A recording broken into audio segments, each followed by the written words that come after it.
Hi everybody, and welcome back to Watches That Pop. Today I'm going to have a look at the Rolex Daytona Ceramic and white dial, reference number 116500.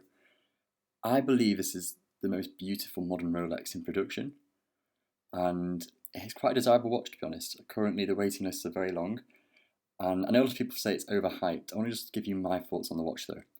As you can see here, holding it in my hand, it's a 40mm case, 100-meter water resistance with a 72-hour power reserve. What makes the Daytona unique in the Rolex lineup is that it's the only chronograph, which means it's got a stopwatch. So you can stop and start it, and you can time with the subdials, as you can see there. You've got your minutes on the right, your hours on the left, and a constant second hand running at the 6 o'clock dial. And then the second hand, which you can see like going across the screen, like ticking as such, that's when you start and stop the chronograph. So what I love about this Rolex is that the bracelet, first of all, is really solid, the oyster with the polished centre links. It's got a micro adjustable clasp as well, so you can get a perfect fit on the watch.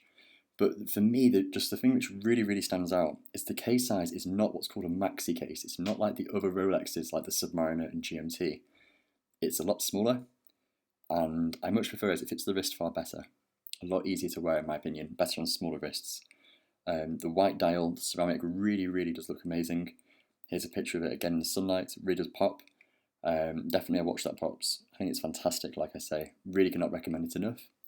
The red Daytona text, again, it's just little features that really make the watch really stand out. Comes in white or black dial. The white one is slightly more desirable. The black one actually looks like the previous reference model, just with the ceramic bezel, whereas the white one, the subdials are black, so it's not just silver like the old one. Here you can see it on the wrist. It just fits very nicely. The 40mm case, it fits quite true to size. And yeah, overall, like I say, I think it's the greatest Rolex currently in production, of the steel watches anyway. I think it's really fantastic. The mechanism, the movement's no different than the older Daytonas, but when it's actually on the wrist, the ceramic bezel just makes it stand out far more. Like I say, really solid clasp, really solid bracelet, and all round just a really fantastic watch. I think in terms of wait lists, they are really long at the moment. You're looking at many years. So going grey possibly is the best way to get one of these. Which is a shame really, because I think a lot of people can't experience it and enjoy it.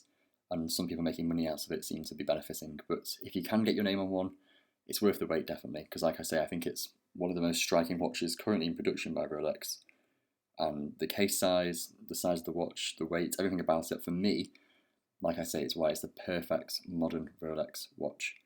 It looks fantastic in the collection as well. If you can mix it up with some like dressier watches, this has your sports bases nicely covered. Okay guys, thank you very much for listening. Please like and subscribe. Take care.